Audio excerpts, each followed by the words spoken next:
Comic Book Savant, episode 353.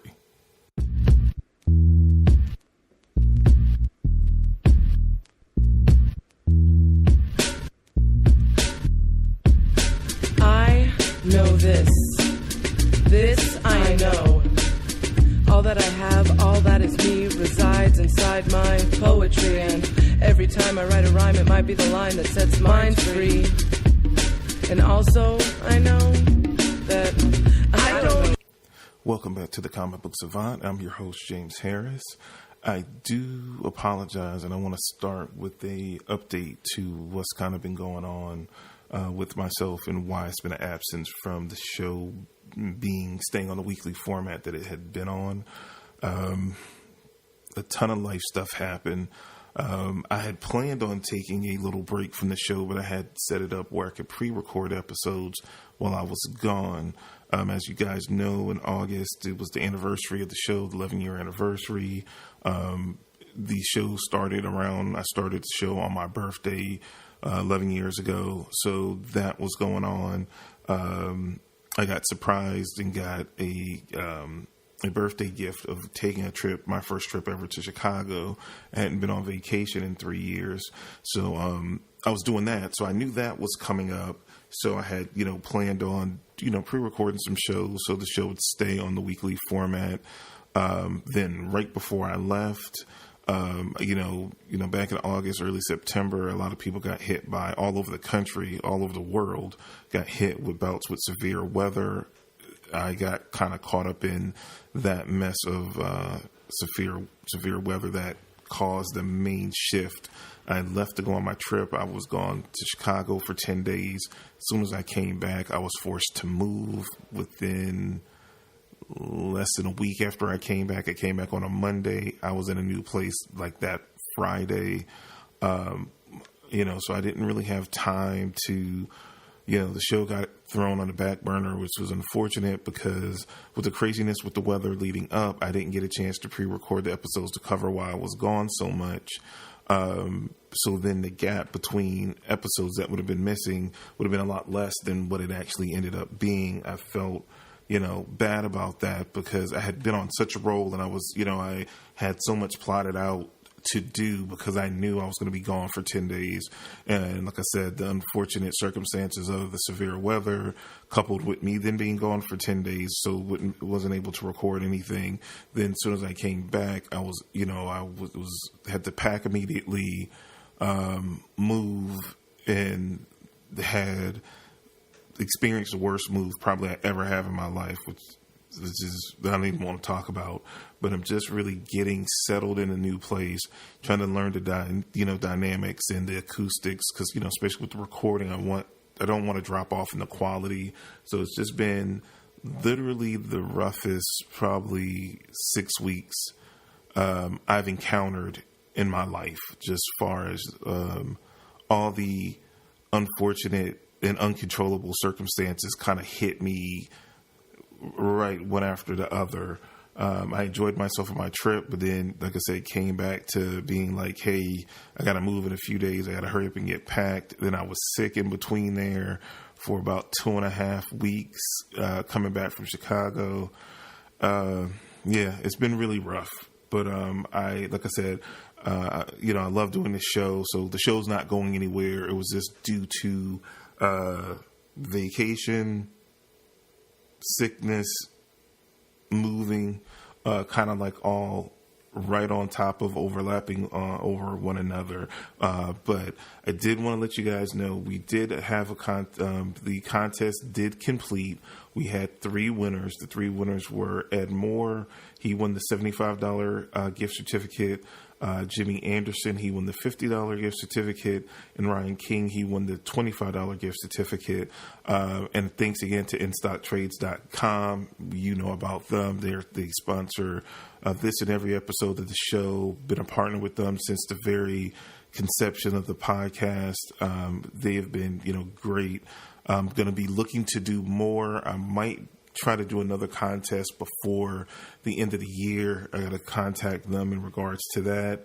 But you guys got to participate to win. I'm not going to I do apologize for you guys because I switch things up. I try to be innovative and try different ways to interact with you guys and with the contest. But going forward, any contest I'll run to enter, you will just have to email the email at comicbooksavant@gmail.com with in the subject line contest. I'm going to just keep it on simple so as many people as possible can actually submit their entry into the contest. I know the last few times I try to do, like, if you hashtag it on Twitter and all that kind of stuff. Again, I'm trying to be more involved in social media. I thought that way would be, a way to get more followers on those platforms and give you guys a different way to reach me. But it just seemed that it confused more people and just became more convoluted than I ever intended it to be. So going forward with any contest, I'll just keep it simple. One entry per listener. You'll email the email address and it'll just be that going forward. With that being said, again, check out InStockTrades.com, one of the best places to go online when you're looking for collected editions, omnibus, absolute editions, anything of the sort. You get discounts from 35%, 42% to up to 50% off. They have their deals of the week that are posted on the site, and they're updated each week, where you'll get that extra 50%. You get that 50% off.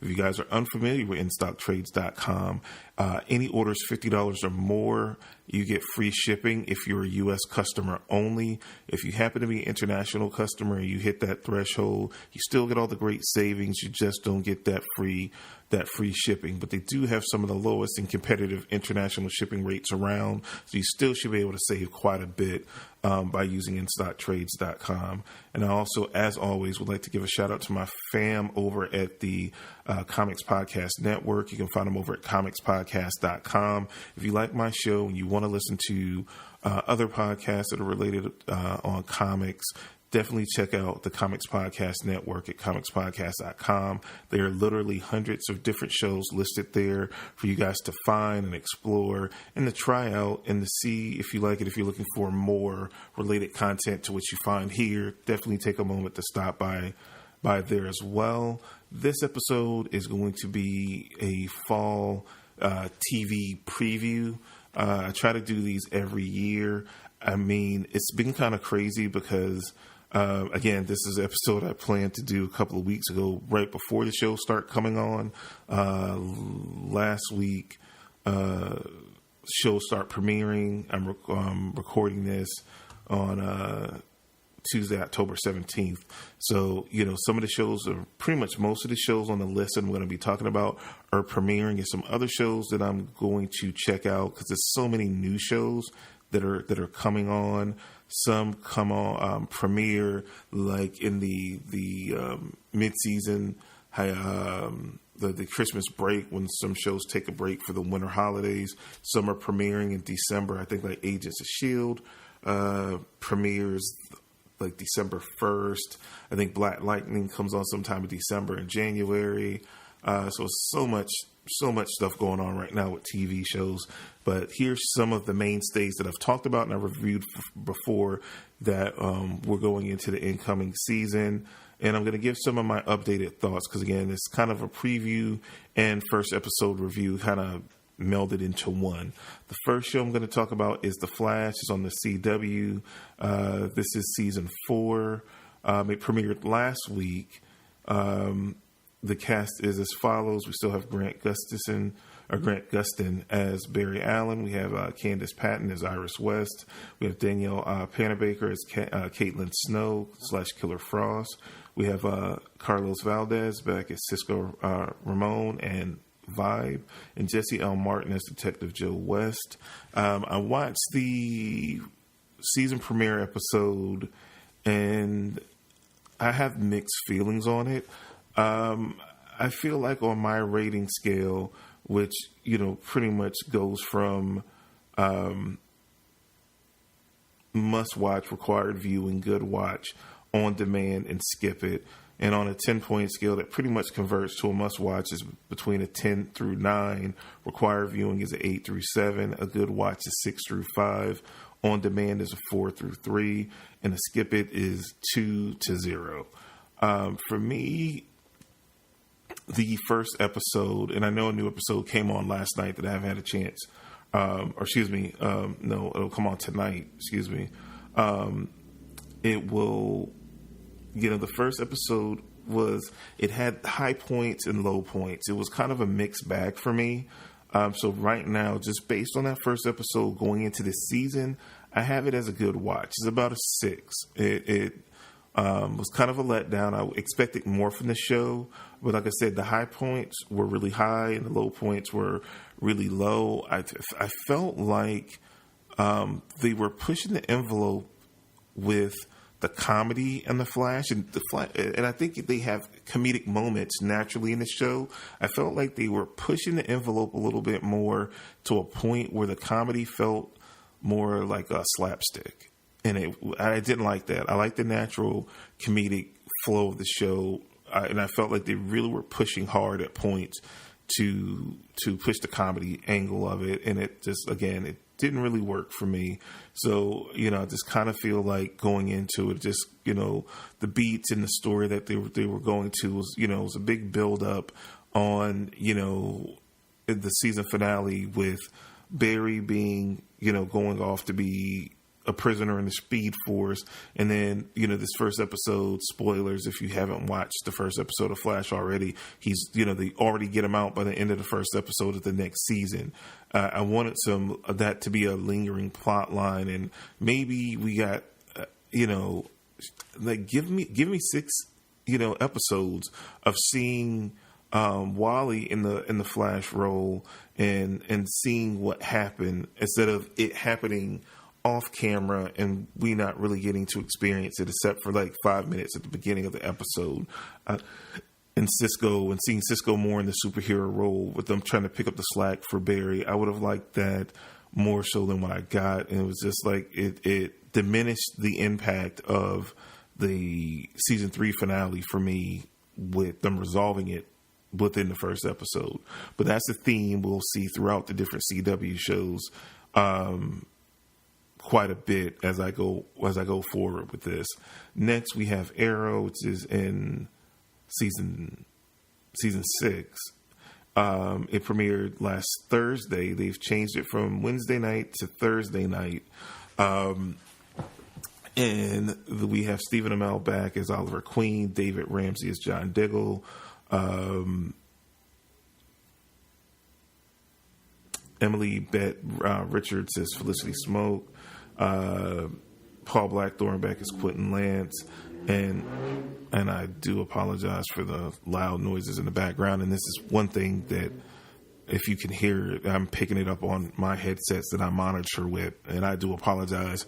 That's kind of the circumstances I'm surrounded with now, so you might hear little things like that in the background, and I apologize in advance. That's kind of what I'm contending with in doing the podcast right now. For this, I was the highest on Arrow than any of the other CW shows coming out of last year, going into this year. I felt like the show was a good watch. This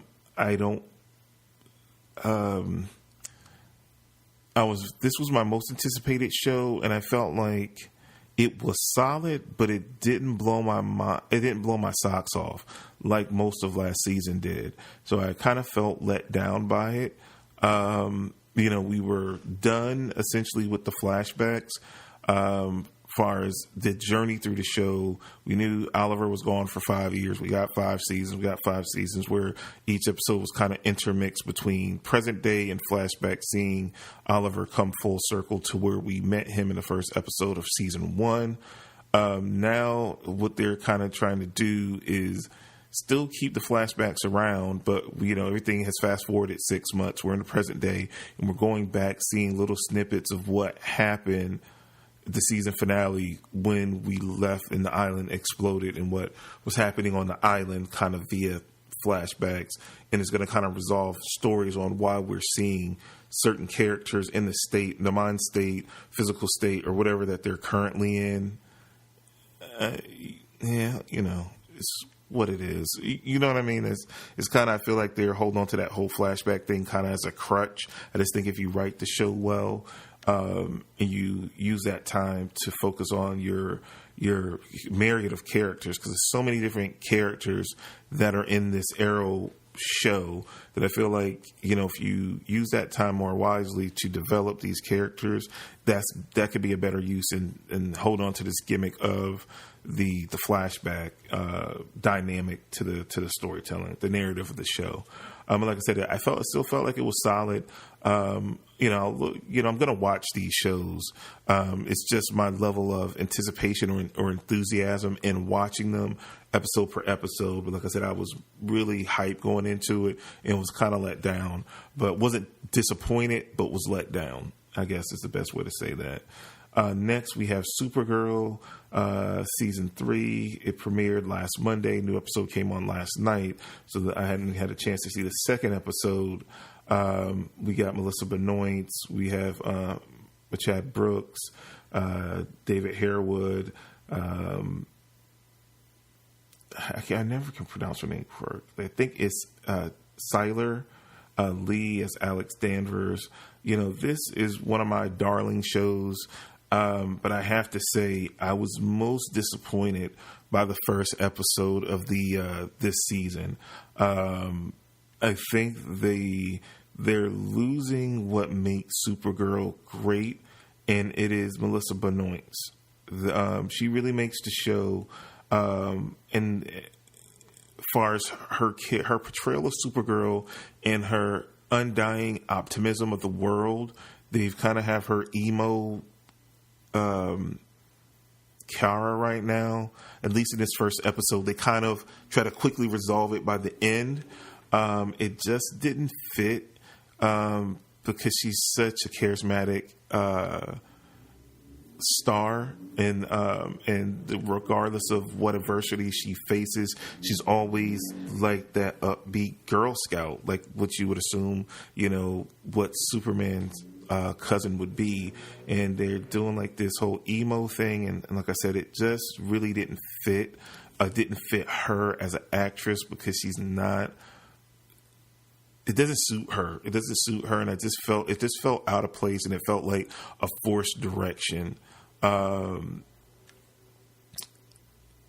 just have to say, I don't like the new villain they introduced either. He just feels like a rehash of Maxwell Lord, and I kind of miss the Maxwell Lord character from season 1. He fit in the chemistry with the whole cast, and they played with aspects of him and Alex.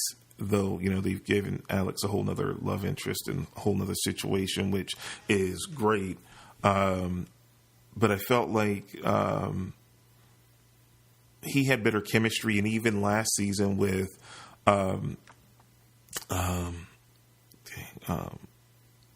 Luthor and Lena Luthor's mother, Lena. I think it's Lena. I think she's Lena. Luthor, she was a better foil. This just feels like a rehash kind of amalgamation of the two previous seasons, quote, Big Bad and another character, and I don't feel him. First one episode in, I don't feel him at all. He feels very Maxwell Lordish, but it's just like, if you're force feeding them. So I'm going to watch this new episode, and hopefully it's an improvement, because deep down I liked Supergirl, but I have to say, coming out of that first episode, I was like, this is going to be a rough season to get through, and I don't know if it's going to be a season 4 of Supergirl. Like, that's how it kind of left me feeling after that first episode. I hope they prove me wrong by season's end, but just I was left with that soaking feeling on this might be the last season of this show. And I haven't felt that way about any other show I watched in a long time.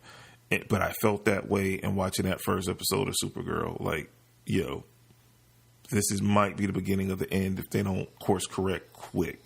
But it'll remain to be seen. I gave it an on-demand, which, again, on a numeric scale, we're looking at, like a 4 to 3. Like I said, I was super disappointed by this show. Really was, and which has kind of been my guilty pleasure, my darling sweetheart type show is Supergirl, and I've championed it heavily over the past, 2 seasons, on the podcast. But man, if bad is bad, and I can't tell you something's good that's bad. It just is, I wasn't feeling it. Still love the characters and the cast, but just how they're being handled, not so much. Next show is Legends of Tomorrow, the show that I was most disappointed by the season finale and the end of last season. They came back. And now here's the funny thing. I was saying that it was a theme that they kind of resolved season finale stuff super fast for the other CW shows, and I think it hurt the show.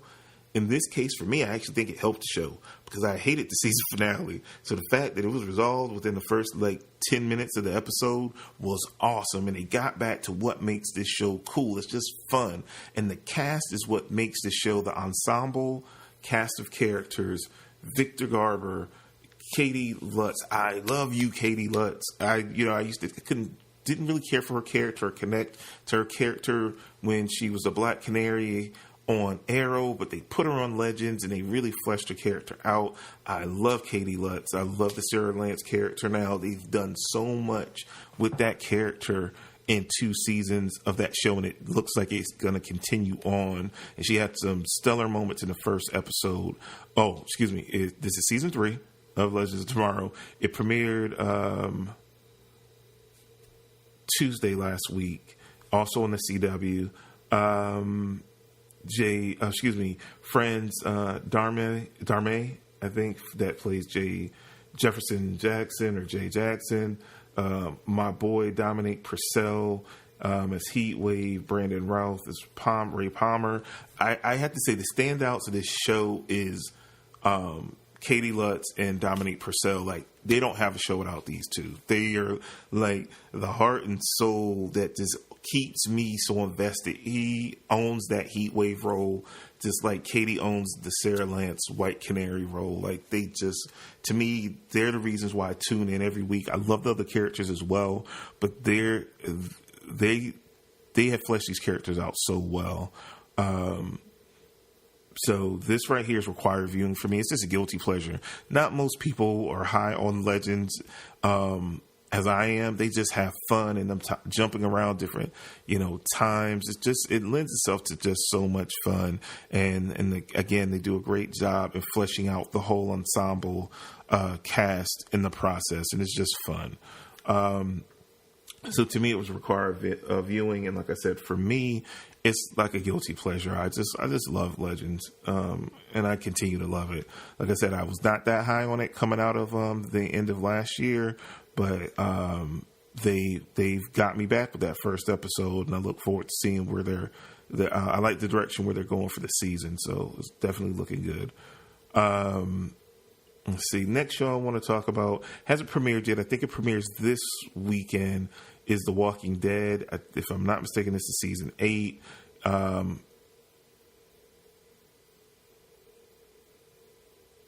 AMC Network. You know the cast: Andrew Lincoln, Chandler Riggs, Norman Reedus, Melissa McBride, Lauren Cohan, Dania Guerrera, and the list goes on and on. I don't know why I bother with telling you guys to cast. You watch these shows like I do. You know who's on them. We ended with the beginning of All Out War. Most of this season from the New York Comic-Con trailer we saw looks like it's going to be most of this season, or at least half of this season is going to be All Out War, and then maybe some of the fallout of it. We were teased, Rick missing a hand, and with the bearded Rick that we have in the comics now. In the one trailer we got, I think it was in San Diego. So it's going to be interesting where they go. I don't know about Walking Dead anymore. I keep watching it. I enjoy it at times. I still love the comic and still read it. It's one of the few comics that I will read monthly in it, month in, month out. The show is the narrative and the storytelling and the pacing has, many fans have been upset with it and gone back and forth with it. I'm one of those. It gets so frustrating at times when The Walking Dead is good. It is amazing. And then it's the other. And the other can be anywhere from, mediocre to horrible to, it's just a mixed bag. So I'm highly anticipating it to see where they go next with the show. But again, it always, even if when it starts off strong or strong in the middle, you always kind of are left with The Walking Dead as a TV show at the end, kind of scratching your head. It was like, how did I feel about this season? And that's how I felt about last season. When it was good, it was really, really good. And I remember those standout episodes. And then it's those kind of blah ones in between.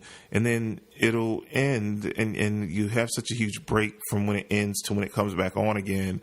And it's, you're kind of left like, it was okay. So it's one of those shows, and I don't know how much longer they're going to, keep the show going. They're pretty much not too far along away from the comics now. So it'll be interesting to see if they're going to, roll this, I would imagine at this point we're at least going to get 10 seasons. Will it go past 10? Will the actors get, tired and would want to branch off to other stuff? It'll be interesting to see. Will we start getting a setup towards what would be the end of the show? Only time will tell. It'll be interesting to watch in the interim. Next show I want to talk about is Agents of S.H.I.E.L.D. That is set to premiere December 1st of this year. So we got a, couple of months before that comes out. Hold on. Did I say Agents of S.H.I.E.L.D.? Yeah, Agents of S.H.I.E.L.D. is going to be season 5. It's going to premiere Friday, December 1st on ABC. Now, I read some stories where ABC was all set to cancel Agents of S.H.I.E.L.D. Disney kind of put their foot down and forced their hand. It's coming back for a 5th season. I personally thought season 4 was the best season of Agents of S.H.I.E.L.D. ever. So I'm glad to see that the show is back, and the way the season finale ended set it up, and it kind of sucks because I'm going to talk about Inhumans in a second, that Agents of S.H.I.E.L.D. coming off their best season got preempted and pushed back to December to rush Inhumans to television, which we're going to talk about that in a second. But again, Agents of S.H.I.E.L.D. is coming. Really looking forward to seeing where they're going to go with that, coming off of a very hot season 4, strongest season of the show. And if you haven't been watching it, go back on Netflix now while you can and get caught up on Agents of S.H.I.E.L.D. because it is a good show. The first season was tough, but I think the show each year following has gotten progressively better to where last year was, the pinnacle season, and it looks like it's going to continue on with what they've set up going into season 5. Next, we're going to talk about Inhumans, which is currently in season 1.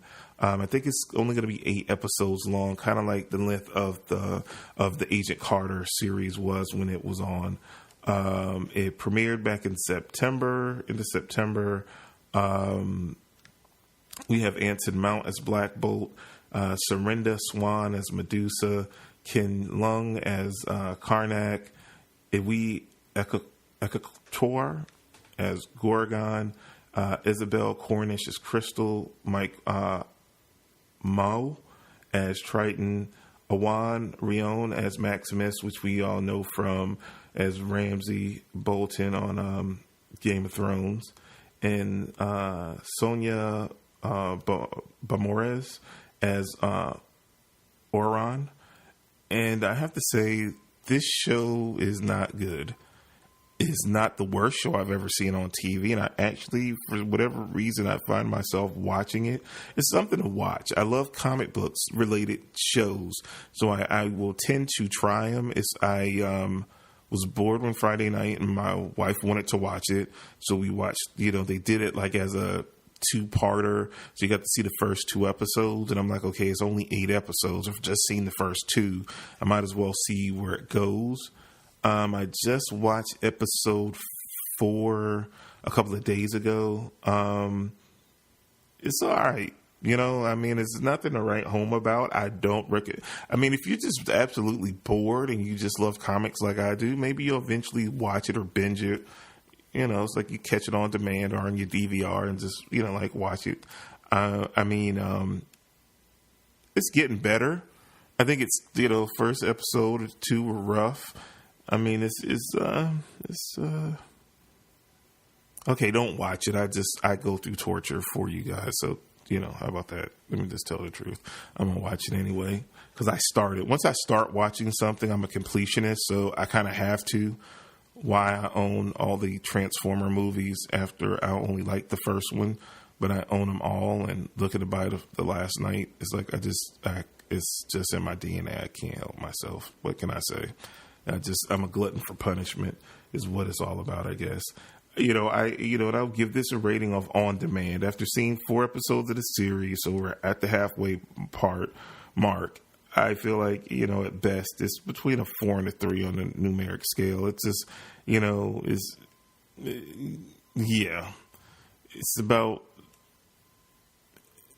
what it is. It's just, that's the only way I can say it. It was rushed. The production budget was low. Yeah. The acting is, that's what I could basically say about it, is that they did it. They probably shouldn't have, but they did it anyway.